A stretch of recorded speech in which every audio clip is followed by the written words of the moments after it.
Blog Talk Radio.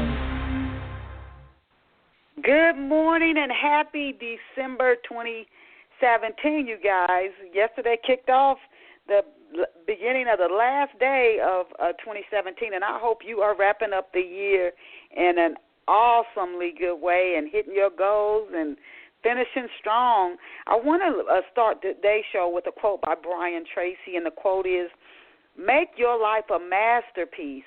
Imagine no limitations on what you can be, have, or do." So again, as we wrap up another year, make your life a masterpiece. Take off the limitations on what you think you can be, have, or do, so you can finish strong this year.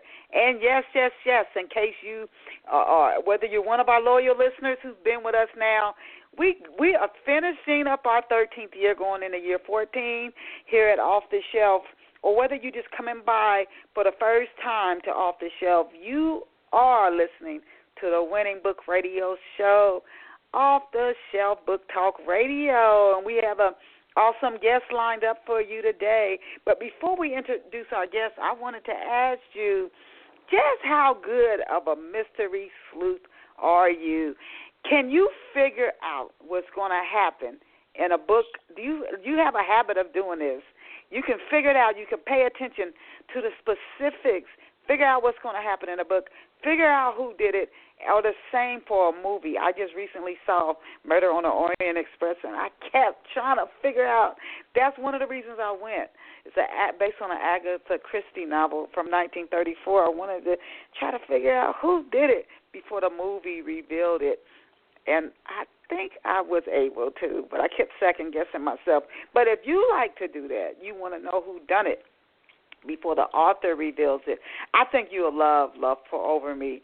But even more than that, because there's a murder mystery tucked into the story, and it is hard to guess who did it. But even more than that, do you value relationships, and not just romantic relationships between a man and a woman, but all of our relationships impact us. So relationships between friends, because the main character, Raymond Clark, he's a track star. He's academically, he's just a very gifted, talented guy. And it opens, he's in high school getting ready to go to college, and he meets a group of friends in college and a woman who changed his life. But can Raymond get beyond his past with his father? And his father has untreated alcoholism. And how much will that impact him in his relationship with Brenda, who is his soulmate? If you value relationships and you love mystery, I really encourage you. There's some cliff-hanging scenes.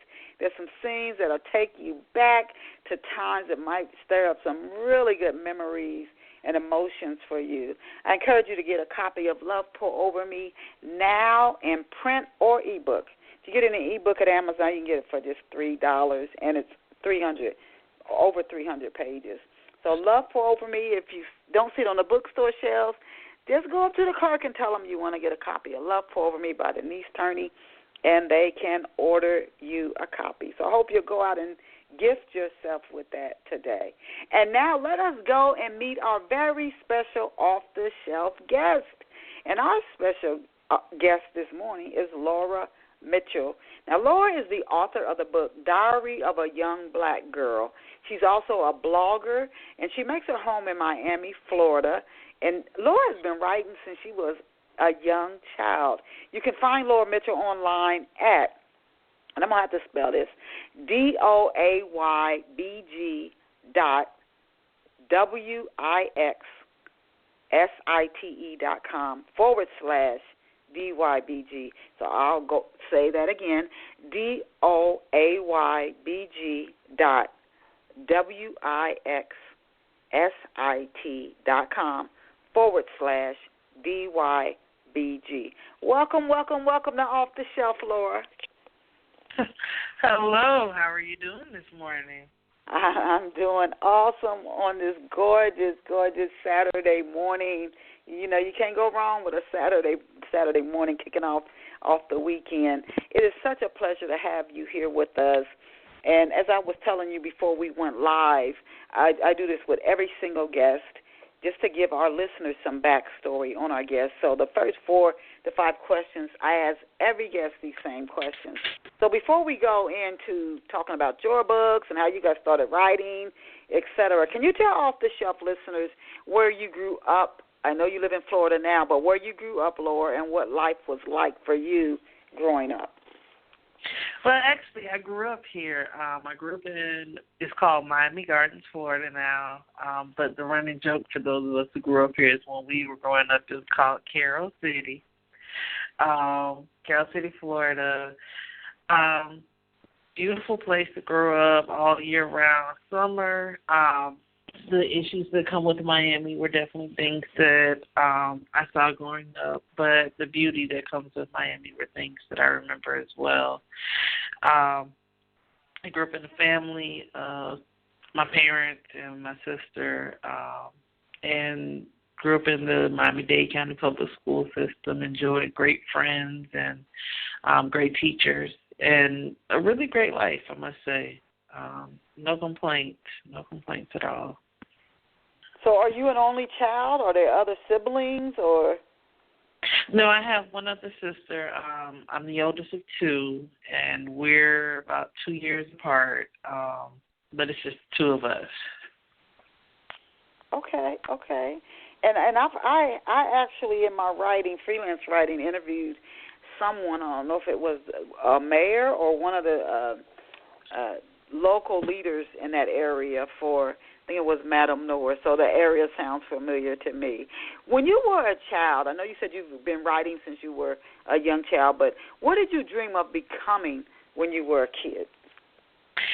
So that is a very interesting question. I did start writing young. I started writing at about the age of 6.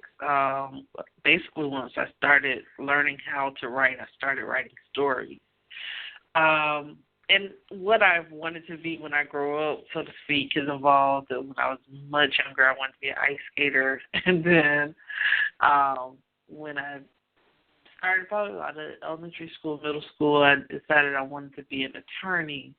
And yet, even with those career aspirations, in the back of my head, I always knew, a part of me always knew I was a writer. It just seemed that words came naturally to me and stories came naturally to me. I love the art of telling a story, whether it was a true story or a fictional story. I love the art of telling a story. And so while I've had different career goals throughout childhood and even into adulthood, in the background has always been this thought that I was going to be a writer someday. So, and you know what? It's it's interesting that you took action on that thought. But so that was in the background, and I was going to ask you, how old were you when you absolutely knew you wanted to be a writer? You wanted to be a lawyer. You thought about being a teacher. Was that thought that, oh, I know I want to be a writer? Was that something like, you know how they say listen to your instincts or your intuition? Was it that still small voice? And did you try to bury that voice or get rid of it? Because did you say to yourself, writers, I could never make enough money doing this. I'll have to do something else? I do believe it was a still small voice, especially because of how early it started. As I said, it's really been there literally since I first started writing. There's going to be a poem in my upcoming book for next year. I'm writing a children's version of Diary. And one of the poems that's going to be in that book talks about how I was so happy when I turned 6 because I learned how to write, and the words that were in my head I finally was able to put on paper. I finally had a vehicle for getting these words out of my head. And it was that early that something within me was always saying, you're a writer, you're a writer. That being said, part of the reason that I sought out other career goals is similar to what you said, is even though I knew in the back of my head I would be a writer, I wasn't sure if it was something that I could make money at. or if it would actually be a career. I kind of wrestle with, okay, well, maybe this is just going to be a lifelong hobby. But I knew something in me told me definitely it would be an integral part of my life. As time progressed, it turned out that law school wasn't necessarily for me, or at least at the time, wasn't for me. But this writing bug kept eating away, as well as the experiences I was dealing with in life. My background is in education, which is funny that you picked up on that. And I would see my students, and I would see these families, and I would see even just the personal experiences I was dealing with interacting with the education system and interacting with different people. And part of my way of expressing what was going on and making sense of the world around me was to write. I've kept a journal for many years, and I would write poems, I would write journal entries, sometimes I would write short stories. It's been my form of therapy and my form of making sense of the world around me. So definitely that still small voice was there, but wrestling with how to make that a reality in my life, or what form that would take, that was also something I dealt with as a person, and definitely as an adult, as, you know, the world tells you what you can and can't make money at. Yeah, you know, and then not just so much even the world, but are people going to go out and buy and support your product? Even if you're in business, are enough people going to do it? Certainly, I think anybody can sell like a dozen books. I think anybody could do that. But to sell enough to every year make 40, 50,000 or more from your gift, that's where sometimes you're like, okay, I did it once, but can I keep doing it? That's where it can get a little dicey. But then doesn't mean you abandon some writers who are New York Times best-selling writers have full-time jobs, but they still keep writing, and they subsidize their writing might in their mind be like their prominent job, but it's not where they make the bulk of their income. But they still do pursue their passion. And I encourage any off-the-shelf listener who has a talent or a passion not to abandon it just because you might not make enough money. It could be years before something takes off, or maybe it never does. But it doesn't mean that your writing doesn't impact you and other people around you. Now, is poetry, Lora, because I tried my hand at different forms of writing before I landed on novel writing. I also do freelance writing, but poetry was one, and people had told me this. When I was younger and I started writing, I always thought the shorter pieces were the easiest because you didn't have to just keep writing and writing and writing. Sure. But I've since found, I think it's the opposite, and I've heard other writers say that the shorter the work, a short story, a really effective, powerful short story, writers say, is a lot harder to write than a full-length novel. And then a poem is difficult. And I got to tell you, Alice Walker wrote a poem. I was in the writers' conference. She wrote a poem, 8 words. 8 words. And I'm telling you, that thing was powerful.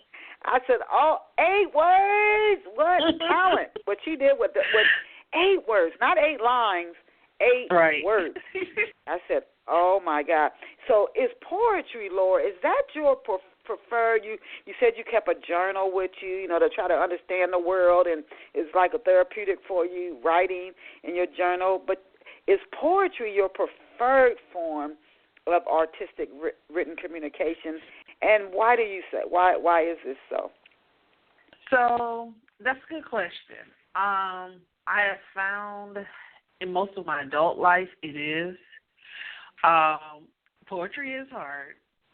It is easier for me for some reason, but it is also something that when I'm writing it, it usually takes a great deal of emotional weight more than written weight for me. Most writers will tell you, like you said, that poetry is very difficult as a form, mainly because you're trying to get your point across within this short format. You're trying to both concisely but also speak artistically in a way that paints a picture in the mind of the reader. And combining all of that in a short form, it can be difficult. But for me, one of the things that I find is a lot of my poetry, the hardest part really isn't the writing for me. It's actually the emotional weight that comes behind it. A lot of my poems, if you read them, they're either based on experiences I went through or they're based on experiences that I've seen. And those experiences cost. They cost in emotional weight. They cost in broken hearts or in gleeful hearts. They cost in life experience. They cost in lessons learned, sometimes the hard way or sometimes from the tragedy of other people's lives. And so that tends to be the hardest part of poetry for me, is that many of the poems that I write, because of the emotional weight that comes behind it, they cost in that more than in the actual writing. It actually tends to be my preferred form of writing. Novel writing is a little bit harder for me, though it is a format that I've explored in the past and definitely plan to explore in the future. But because of the long form and because of the time it takes to dedicate to it, sometimes it's a little bit harder for me to sit down and write novels. Poetry, because it's a shorter time period, the writing part is easier for me to do, but what went into it is a little bit more difficult. Okay. And I was going to say, when you mentioned Alice Walker doing the 8-word poems, one of my favorite things actually to do is to take on those challenges. Like I'm a member of a few poetry groups on Facebook, and that's one of the things that they'll do is they'll put out a challenge every once in a while. Write a poem about a picture, or write a poem within 10 words. There's actually one group I'm in that I love. It's actually a 1-word poem challenge. Wow. You have to use an expressive word that when the person reads it, they can imagine what went behind that one word. And it's a 1-word poem. It's one of my favorite challenges to take. I usually will submit something every couple of months to it just to challenge myself. And once again, even with the 1-word challenge, the hardest part is the emotion that usually comes behind whatever word that I choose. Mm-hmm. Okay. So I was going to ask you, for our off-the-shelf listeners who love to read poetry and who doesn't. I mean, poetry to me is like the cousin of song. You've got your story. You can do so much with it. We know what our spoken word poetry is, so close again to song, and it's so emotionally impactful. And you can tell a marvelous story in just a few words. So that said, what process? You said it's the emotional part that is the most challenging when you're creating poetry. But is there a specific process that you use, Lora, to create process and to ensure that your poems are packed with enough emotion to keep readers turning the pages? One of the things I do is I am a big believer. It's funny you mentioned music. I'm a big believer that one of the things that makes poetry is rhythm, not necessarily rhyme.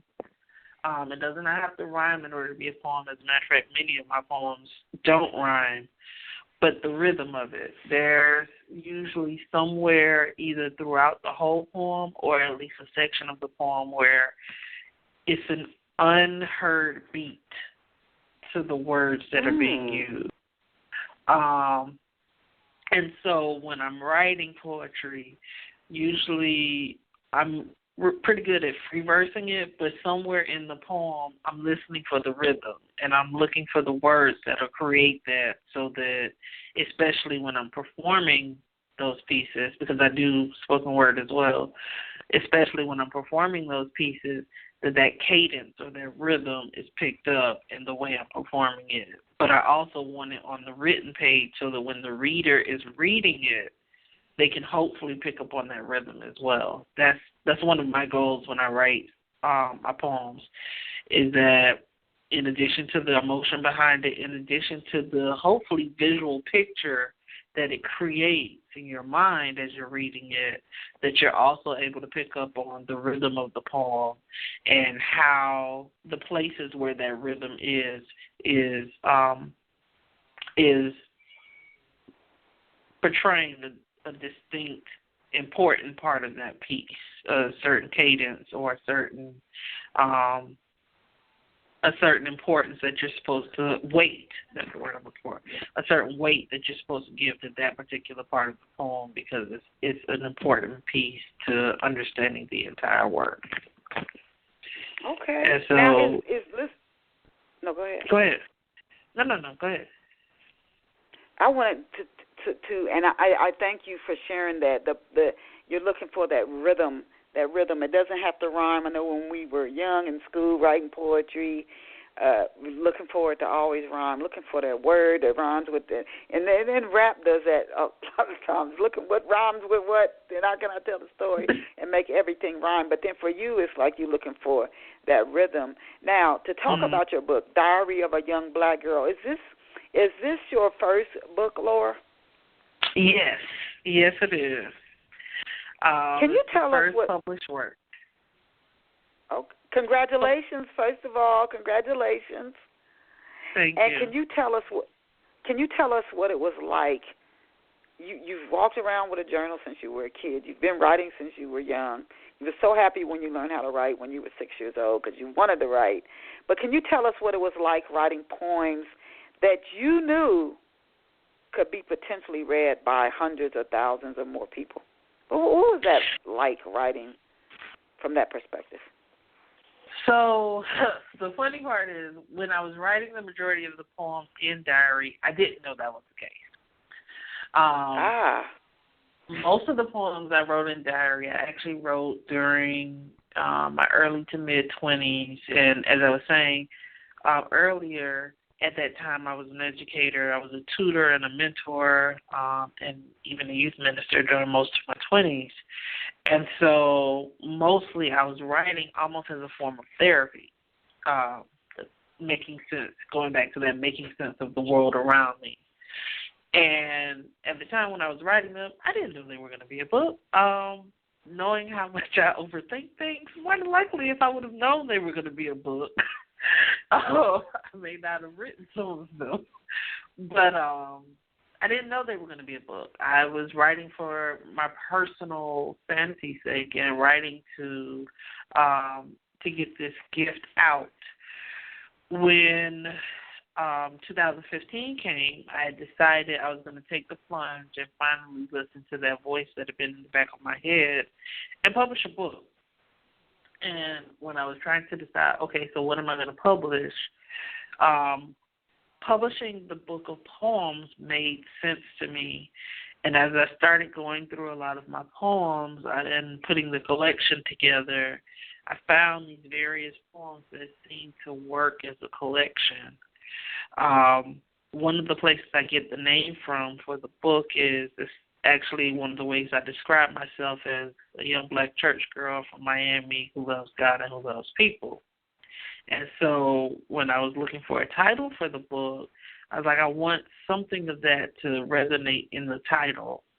And so since most of the poems have been written in my journal over the years, I decided to call it Diary.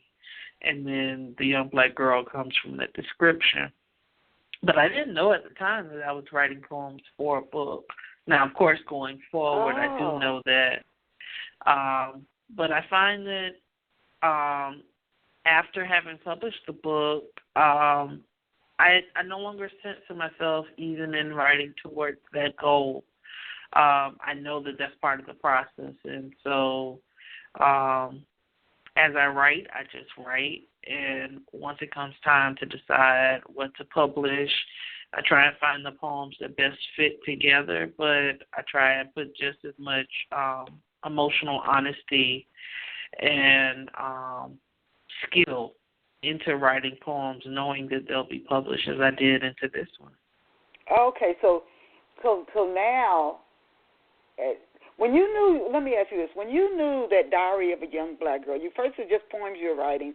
But when you said, hey, I'm going to publish this, did you go back and change any of the poems to maybe say, how can I make this more appealing to a larger audience rather than writing for yourself? Has that now become a challenge or a tightrope you've got to balance where you're no longer just writing these authentic poems for yourself, but maybe also to appeal to a larger audience? I don't necessarily change the writing for that. What I do going forward is I make sure that the collection is more so made for that. And so one of the things, for instance, with Diary is the book is split up into 8 different chapters. The poems, as I said, I didn't write them purposely with that in mind, but as I was putting the collection together, I found that certain poems seemed to have a theme to them. And so I set it up that way so that the reader can have each section make a little bit more sense. It's not just random poems, and it's not just poems that came off the cuff, but they're poems that seem to have a theme to what they're talking about, the topics they're dealing with, and the intended message behind them. The other thing that I wanted to make sure of when putting together the Diary, and will continue to do going forward, is I don't necessarily write it for mass appeal, but I do keep in mind that there's a certain message I want to hit to the heart of the reader. And there's usually a certain reader in mind that I have when I'm putting the collection together. And so I knew with Diary, especially because of the name, a lot of the people who would likely be reading my books would be young girls or young women.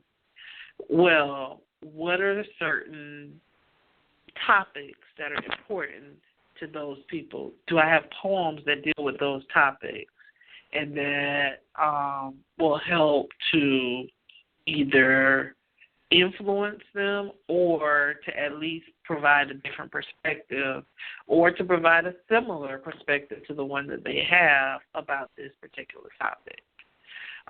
And so even as I'm writing now, it's not so much that I change how I write. It's still writing from the heart. It's still writing from experience. It's still writing from making sense of the world around me. But by the same token, once I'm in the packaging form, side of putting the book together, once I'm in the side of deciding which poems go in and how to section them off, then I begin thinking, okay, who's my reader? How will this make sense to my reader at that point? Okay. And you know what? That's good to know. So it's really not impacting your writing. That's a hard thing to do, even as a novelist. And I read a quote recently where a novelist said, you're killing the story if you start writing for the reader. During the marketing stage, like you said, the way you put it together, that's when you consider the reader. So Diary of a Young Black Girl, for off-the-shelf listeners who are just being introduced to Diary of a Young Black Girl, a compilation of poetry, is broken into eight sections. Can you tell us about some of the subjects that you cover in the book? Sure. A couple of the sections deal with childhood. I know some of them are poems about my childhood. Others are about children in general, that in part comes from having worked with young people for so many years. This is actually my 20th year of working with teenagers through tutoring and or mentoring. I definitely have some pieces about social justice issues, things around race, things around politics, but also just things that, injustices that I would love to see addressed or be made right in the world. I have poems dealing with faith. Personally, I'm a Christian, and so that does show up in some of my writings because that's part of the faith of my heart. I have poems dealing with life and death. Another thing that tended to happen when I was writing a lot of the poems is I experienced quite a few deaths, in my life. Some people who I was really close to, others who I watched go through the grieving process. I especially saw a few of my students go through grieving parents or go through grieving friends that they had lost suddenly. I lost a couple of people in my life on the journey who were really important to me. And even just before Diary was published, after the collection was closed, literally my grandmother passed away just before I released the book. And so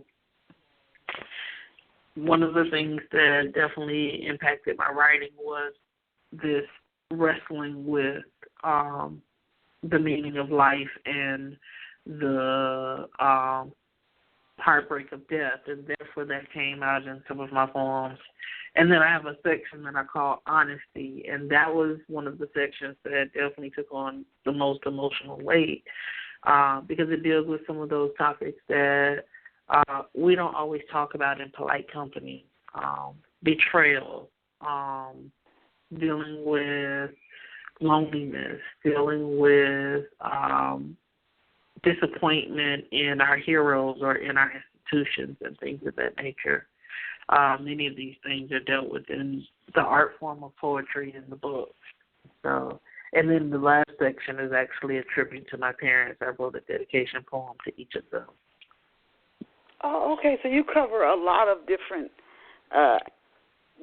topics, and so you started in your early 20s writing this. What have people, particularly like the youth that you mentor and work with as an educator and as a mentor, what kind of feedback have they given you about Diary of a Young Black Girl? A lot of the feedback that I've gotten from young people is, I don't even read poetry, but I actually read your book. Wow. Yes. Yes. I've gotten from some young women, like, this really hit home with many of the experiences I've dealt with or many of my friends have dealt with. Many people within the faith community, especially those who've heard some of the poems in there that I deal with my personal faith, they love how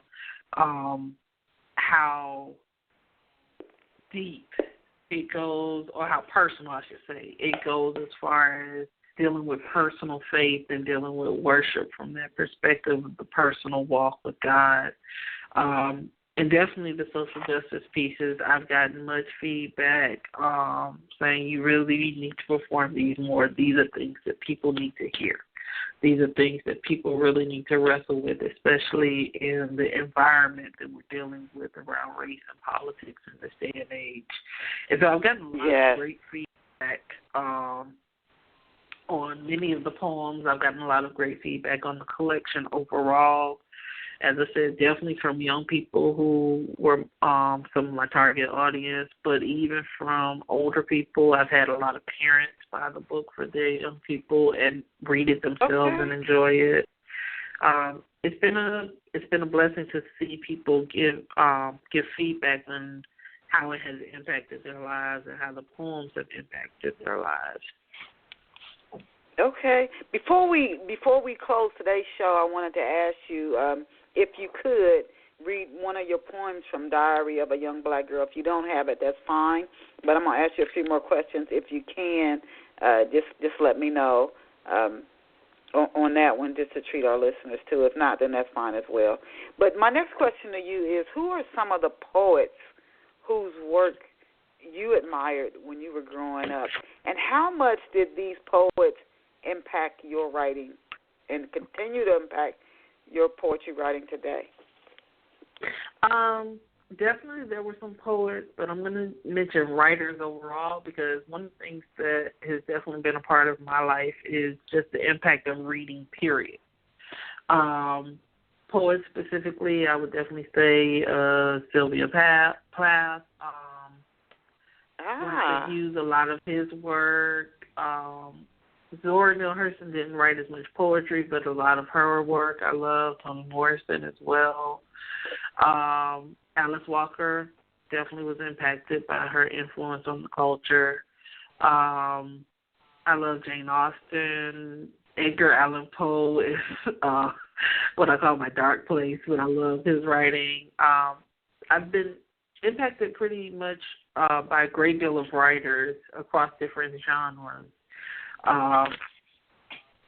But definitely, if you're speaking specifically of poetry, definitely a Sylvia Plath, Langston Hughes, and I would even argue most of his were short stories, but even some of the poetry of Edgar Allan Poe as well. Their styles, their the rhythm, the impact that they made on different culture.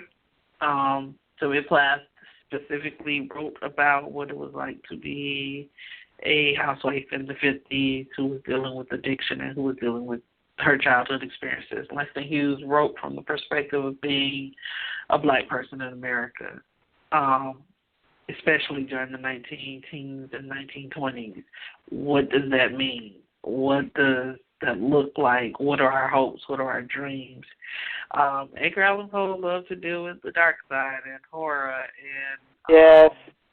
How honesty and truth hide just below the surface of symbols and placid smiles. And so, poetry-wise, each of them influenced me in different ways, in the ways that I write poetry and how I view poetry. But I've definitely been impacted by writers from various genres across different timelines.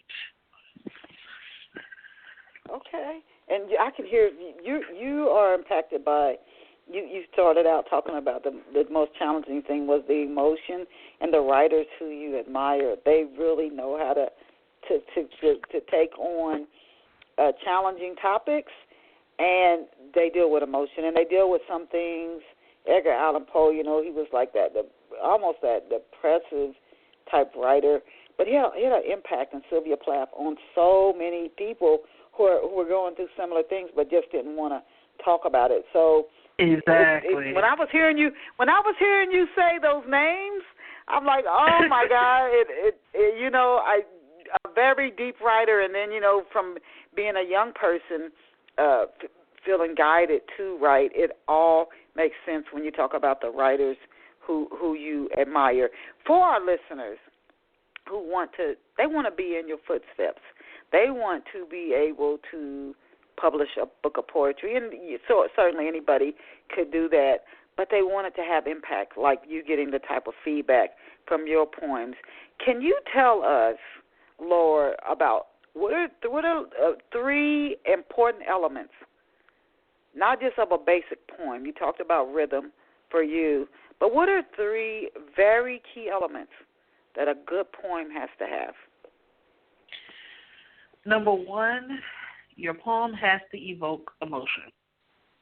Now, to be fair, it may not evoke the emotion you expected it to evoke in your different readers, but it needs to evoke emotion.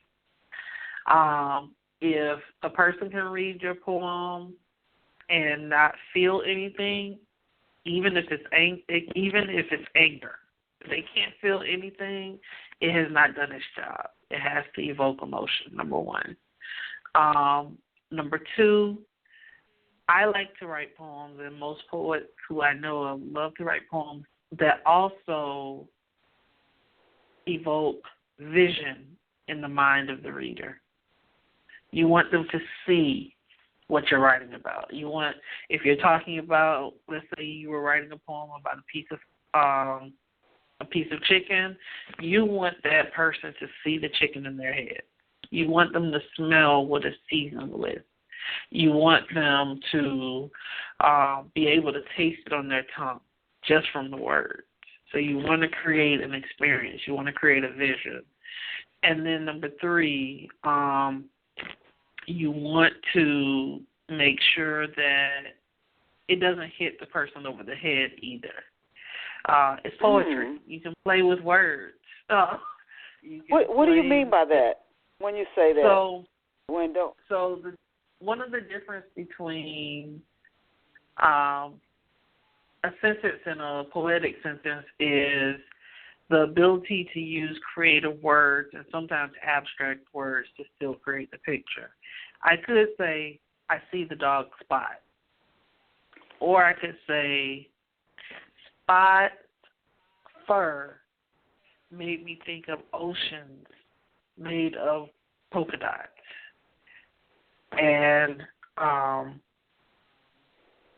and bakeries with bread that was just way too stale, and that's just me thinking it off the top of my head. In other words, I can describe Spot in a way where it's just, I see Spot, that's just writing a sentence. Or in poetry, I can describe him in a way where you visualize Spot, where you smell Spot, where you hear Spot. And so I'm purposely using abstract words that can mean different things to different people, but at the same time can still paint a picture for those different people. So you don't want to write, when you're writing poetry, you don't want to write it in such a way where it hits the person over the head with what you're saying. You want it to be something that can be interpreted in different ways, and that at the same time can still create a clear picture. And that sometimes is where the difficulty of poetry comes, because you're doing both at the same time. Okay.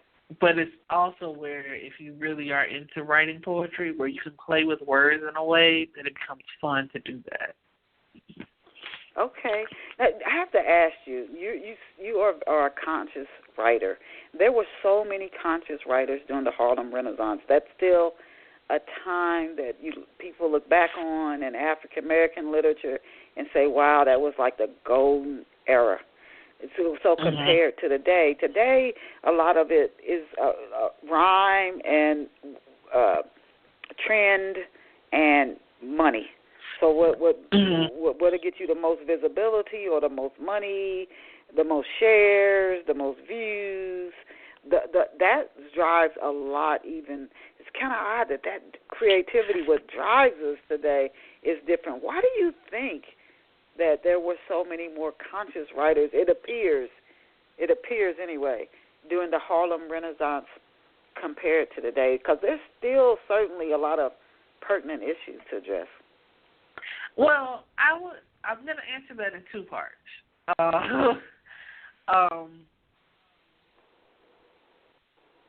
As far as why I feel that views and rhyme and videos and trends influence things today is because of the day and age we live in. Social media, the rise and success of hip-hop, and the rise and success of fame as ways to make money, as ways to build a career, has influenced the creative spaces because all of us want to eat. Yeah. All of us want to eat, and it has opened up a door for artists and, unfortunately, for some non-artists who want to be artists. But it's opened up a door for artists that just was not available at one time. And so you see people utilizing these tools because they want to hopefully be able to build a career on their art.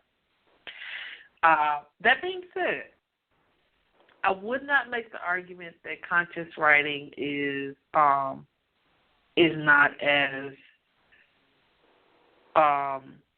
available in this day and age as it was during the Harlem Renaissance. I follow many different writers and many different people on social media. I'm, to a certain degree, a social media junkie, especially on Facebook, Twitter, and Instagram. And I see a lot of writing that's conscious writing, both journalism, but also even in creative writing. There are quite a few poets and quite a few writers coming up who they're demanding of the industry and providing material for the industry in which they are creating diverse voices, in which they are talking about things like Black Lives Matter and human rights and politics and, women's rights and things of that nature. I see a great deal of that coming out on Twitter and coming out on Facebook especially. many of those writers have a more difficult time getting as many views as some of the other writers. And others are able to package it in such a way in which they are able to get views, but they have to use clickbait in order to get you into it before you can get the message that they're talking about. And so I wouldn't argue that we don't have them. They're not always as popular as they should be, and I'm hoping that that's changing. But no, I've definitely seen some really interesting writers and some really interesting some videos of some spoken word artists that I'm looking and I'm like, yeah, I got to bring my game up. Okay. Even for me personally, and they definitely deal with some topics that are conscious topics. Some are even dealing with topics that in previous centuries we didn't deal with. I know there's a girl whose video I've seen go around in the last couple of weeks. She talks about dealing with anxiety, for instance, which is, of course, dealing with the topic of mental health. It's not something we normally think of as conscious, but definitely a topic we need to be talking about and, breaking down the stigma of. I've seen one guy, he wrote a piece on wanting to see a movie in which a little black boy gets to play with his toy and nothing dangerous happens to the black boy. On the surface, when you're listening, it may or may not seem like it's conscious, but it is. In a world in which we're seeing our children scared because they're worried about whether or not they're going to get gunned down either in their neighborhood or even by police officers, the idea of a story in which the child is the hero for just being a child, that's about as political and as conscious as you can get in this day and age. So I'm definitely seeing some writers that are putting those messages out there and are even coming up with new ways and new messages that are shaped by the times we live in versus the times that you had a Langston Hughes or Neil Hurston writing in. Okay. Now, when and why, Laura, did you launch the Digital Mentoring Empowerment Academy? When did you build this academy, and what inspired you to create it? Well, I'm still in the process of building it. I'm actually still in the process of working on how to formulate it in a way that it really will impact the young women that it's geared towards. And the idea behind it came from, one, my love of working with young people, but two, my desire to see intergenerational conversations happen. I grew up with my parents who were a little bit older than most of my friends' parents, but also who both of them loved being around people who were older than them.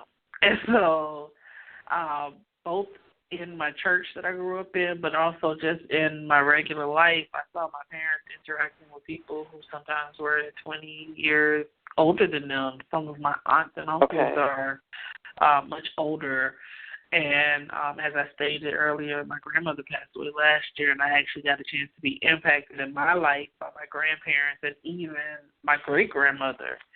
And the innumerable amount of lessons and the great wisdom that I gained from being around adults during my childhood and my 20s made an impact on how I approached life. And so with the Digital Academy, one of the goals of it is to give girls a space to talk to each other, but also to provide opportunities for them to talk to women, especially who are older than them, and to gain lessons from them, to gain wisdom from them. One of the unfortunate parts about the way we communicate with each other a lot of times nowadays is that because we're able to pick who we communicate with, we don't always get a chance to talk to people across generations. I know many older people who the majority of the people who they talk to are their age. They don't really communicate much with young people. And so it's harder for them to get insight into things that are trending and things that are going on in this day and age. I know a lot of young people in the alternative who most of the people who they talk to are young people, and they don't really get a chance to gain wisdom from older people. And so one of the goals behind the Digital Academy is to provide this space for young women to grow, to learn, to develop, but also for them to gain insight and wisdom from older women and vice versa for many adult women who are willing to participate and willing to be mentors as part of the academy to gain knowledge and gain just a great mentoring relationship with these young women as well. Okay. And you know, in business, in life, somebody who's already been there, done that, when you go through something and it might feel very challenging and hard, and you hear somebody else say that you've seen come through it, and you look up to them, and they tell you, you know, it was just as hard for me. And that you see they got through it, and that can encourage you that you can get through it, or they can share some tips and advice with you that can give you some more options so things don't look so closed up for you. I had to ask you two questions. Do you have plans to incorporate your spoken word poetry with your written poetry and getting out on the road and sharing your work that way? Good question. Locally, I currently do it. I'm actually a part of a spoken word group called Word Poets. We do a monthly interactive spoken word event called Evoke 180, or the name of the program is called First Impressions, but it's under our organization called Evoke 180. And it's a Christian spoken word group, and one of the things that I definitely do there is I perform pieces, but we also have a writer's workshop each month in which we write as well, and we invite the community to come in. It's a free writing workshop in which we invite them to come in and learn just different ways of writing, get the opportunity to listen to other people's pieces, to freelance. So that's something I do locally. It is my eventual goal to do more touring.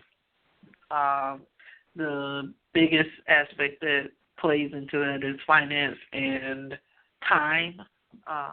I'm a graduate student as well as a writer, and actually have expanded my writing into my own business called Lady L Publishing. And so working out the schedule so that I can actually do more speaking engagements has been difficult this year, but it is my plan for next year to incorporate that more into my my work life. And definitely the written word is definitely something I plan to expand more into as well. The book itself is online, but it's also in a couple of bookstores. One is in Charlotte. It's called Park Roads Book, and then it's also in Tallahassee at a bookstore called My Favorite Books. And so as I write more books, my plan is to expand not just the books that I write, but where those books are available. Okay. And hopefully be able to set up a tour so that I'm not just sending out books, but actually able to perform those pieces in front of audiences in those locations as well. Now, we only have a few more minutes left, and I definitely wanted to ask you a few other questions. I had a whole lot more questions I wanted to ask you, but don't have time to get to them. Now, at your blog, you share that you attended the National Book Club Conference in Atlanta in 2016. I wanted to ask you if you attended the conference this year or even from 2016, if you can let our listeners, especially those who might be interested in attending in the future, what was the experience of attending the National Book Club Conference in Atlanta like? I didn't get a chance to go this year, but it was an awesome experience. One of the things that that experience taught me was when you're ready, put yourself out there. And I learned that lesson because originally I wanted Diary to be out in January of 2016. That didn't quite happen. And I had already signed up for the conference when it was coming out in July, but the book wasn't quite, or it wasn't printed yet. I won't say it wasn't ready, but it wasn't quite printed yet.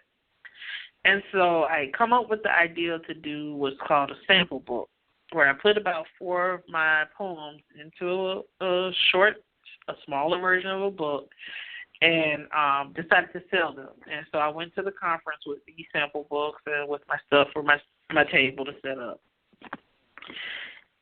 And when I got there and I started selling, one of the things I noticed is people were willing to buy.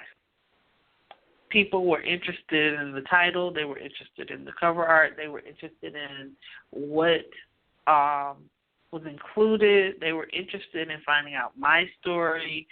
They were interested. And my great fear before I went was, well, maybe they won't be interested, or maybe I'm going out too early. Maybe I should just wait, but I've already paid for the table. And I'm so glad I actually decided to jump and go. Good for you. The reason being, yes, because the reality is if I wouldn't have gone, I would have missed out on so many great experiences. I would have missed out on so many great lessons. I would have missed out on meeting different people. I actually met a couple of my favorite writers there. Rhonda Tate Billingsley was there, and I met her there, and Omar Tyree was there at that particular conference that year, and I'd read his books actually back in middle school. And so all of these things I would have missed out on if I would have let fear keep me from going just because things weren't perfect. So that was one of the great lessons I learned from going to that conference last year.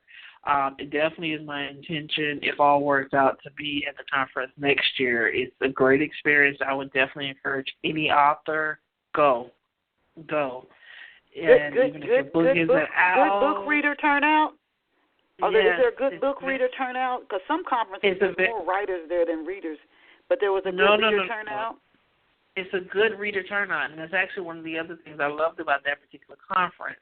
Because it's geared towards book club readers, the majority of the people who are there are not only readers, but they're readers who also have an influence on other people in their areas.